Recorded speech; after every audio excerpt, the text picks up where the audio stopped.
नमस्कार दोस्तों, माइंडसेट गुरु चैनल में एक बार फिर आपका स्वागत है। दोस्तों, मैंने अपनी एक वीडियो में मुसीबतों के बारे में बताया था कि मुसीबतें आपकी कीमत बढ़ाती हैं। बिल्कुल सही है। हम जीवन में मुसीबत नहीं चाहते, कोई प्रॉब्लम, कोई चैलेंज नहीं चाहते। अपने जीवन को हमेशा स्मूथ रन करना चाहते हैं। हम कहते हैं हमें कोई तकलीफ ना आए, हे प्रभु हमारा जीवन बहुत बढ़िया रहे, खुशहाल रहे। लेकिन जब आपके जीवन में मुसीबत आती है तो आप घबरा जाते हो। होना ये चाहिए, घबराने की बजाय आप उस प्रभु का शुक्रिया अदा करो। जब भी कोई जीवन में आपके मुसीबत आए तो सबसे पहले भगवान से इस बात का शुक्रिया अदा करो कि प्रभु तेरा लाख लाख शुक्र है, क्योंकि मुसीबत इस चीज की निशानी है कि आप जिंदा हो। जो लोग इस संसार से चले गए वही मुसीबतों से दूर हैं। इस संसार में जितने भी जीनस और स्पीशीज हैं, यानी मनुष्य तो मनुष्य, पेड़ पौधे और जानवर तक, सबके लिए उनके हिसाब से जीवन में मुसीबतें आती हैं। ये सृष्टि का नियम है। आप लोगों को जिंदा रखने के लिए मुसीबतें जरूरी हैं। इस सृष्टि में, इस दुनिया में, इस ब्रह्मांड में कोई भी चीज अकारण नहीं होती। ऐसा कुछ भी घटित नहीं होता जिसका कोई कारण ना हो। जो कुछ भी संसार में होता है दोस्तों, उसका कोई ना कोई कारण जरूर है।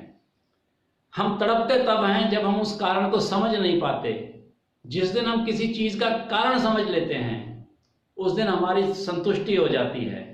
मान लो आपको किसी ने गाली निकाल दी, आप बहुत तड़पोगे, उसको गाली निकालने का आपका मन करेगा। लेकिन अगर आपको ये पता चल जाए कि ये बेचारा पागल है तो आप क्या करोगे? आपका गुस्सा खत्म हो जाएगा, आप भूल जाओगे। आपको पता चले किसने आपको गाली निकाल दी लेकिन वो गाली निकालने वाला बच्चा है, आप भूल जाओगे, हंस के टाल दोगे। क्यों? क्योंकि आपको कारण समझ आ गया। तो आपको हर चीज का जिंदगी में कारण समझने की जरूरत है। जितना आप जिंदगी को गहन अध्ययन करोगे और कारण समझते चले जाओगे, उतना ही आपका जीवन, आपकी लाइफ जो है वो आसान होती चली जाएगी। ठीक इसी तरह से मुसीबतों के लिए भी, चैलेंजेस के लिए भी आपको ये समझने की जरूरत है कि ये चैलेंजेस हमारी लाइफ में आते हैं तो आते क्यों हैं। इनका कोई ना कोई कारण जरूर होता है दोस्तों, सर्टेनली कारण है। और मैं आपको उस कारण को एक बढ़िया कहानी के जरिए, बढ़िया कहानी नहीं, एक सत्य घटना के जरिए बताने की कोशिश कर रहा हूं। ध्यान से सुनिएगा। जापान एक छोटा सा देश है, पर उस छोटे से देश में मैक्सिमम सी फूड खाया जाता है।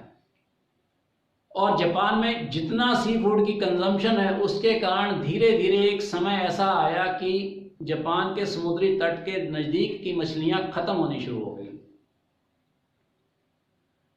अब उन्हीं मछलियों को, मछुआरों को लेने के लिए दूर जाना पड़ने लग गया। उनकी बोट्स दूर जाने लग गई। धीरे धीरे थोड़ी दूर की मछलियां भी कम होने लग गई। जितनी डिमांड होती थी उतनी सप्लाई होनी जो है वो कम होनी शुरू हो गई। अल्टीमेटली बोट्स दूर समुद्र में जानी शुरू हो गई। लेकिन हुआ यह कि जब वो रात भर दूर जाते थे, मछलियां लेकर आते थे, सुबह आते हुए मछलियां एक दूसरे पर मरी पड़ी होती थी, तो उन मछलियों में से बदबू आनी शुरू हो गई। जापानी लोग सेंसिटिव हैं। उन्होंने देखा कि इस मछली का टेस्ट डिफरेंट हो गया है, तो इसका कोई ना कोई हल ढूंढा जाए। तो उन्होंने इसका हल ये ढूंढा कि जो स्टीमर्स, जो बोट्स जाती हैं समुद्र के बहुत गहरे पानी के अंदर मछलियों को पकड़ने के लिए, उन्होंने उन बोट्स के अंदर बड़े बड़े पानी के टैंक्स रख दिए कि मछलियों को पकड़ कर वो टैंक में डाल दें। अब मछलियों को पकड़कर टैंक में डाल दिया जाता था, मछलियां भर जाती थी।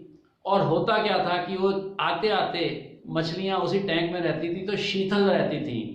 तो उनको खाने के बाद भी जापान के लोगों को लगा कि अभी भी इनके टेस्ट में फर्क है।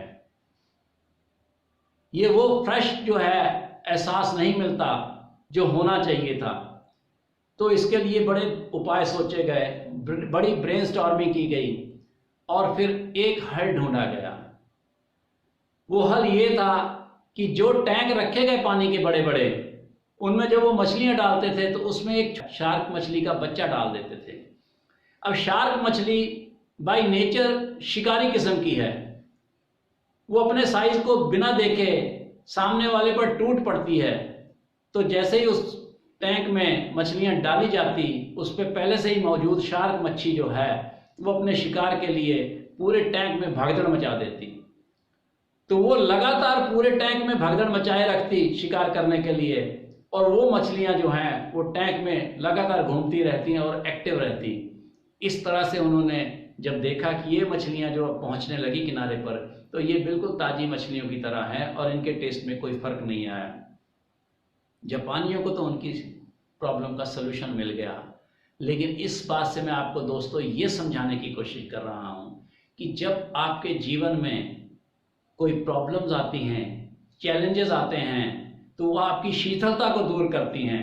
ठीक टैंक की उन्हीं मछलियों की तरह जब उन्होंने शार्क को देखा तो वो भागने लगी अपनी जान बचाने के लिए, अपनी सर्वाइवल के लिए। जब आप पर मुसीबत आती है, जब आप पर चैलेंजेस आते हैं, तो ये आपको सर्वाइवल के लिए आपको कुछ ना कुछ करना पड़ता है। आप एक्टिव हो जाते हो, आप में एक नई ऊर्जा का स्रोत पैदा हो जाता है, नई एनर्जी आ जाती है। वही आपके जीवन की निशानी है। और ये जो आपको प्रॉब्लम आती है वो ये एहसास दिलाने के लिए आती है कि आप जिंदा हो और शीतल ना बनो, एक्टिव रहो। हर प्रॉब्लम का उसके अंदर होता है। तो मुझे उम्मीद है कि जब भी कोई प्रॉब्लम आए तो आप भगवान से शुक्रिया अदा करें कि तेरा लाख लाख शुक्र है कि मैं जिंदा हूँ, प्रॉब्लम को तो मैं देख लूँगा अपने एटीट्यूड के साथ। और आप अपना एटीट्यूड उस तरह का बनाएं। हमारी वैसी वीडियोस और भी आने वाली हैं जो आपको एटीट्यूड डेवलपमेंट के लिए हेल्प करेंगी। आपका तहे दिल से धन्यवाद। Thank you very much.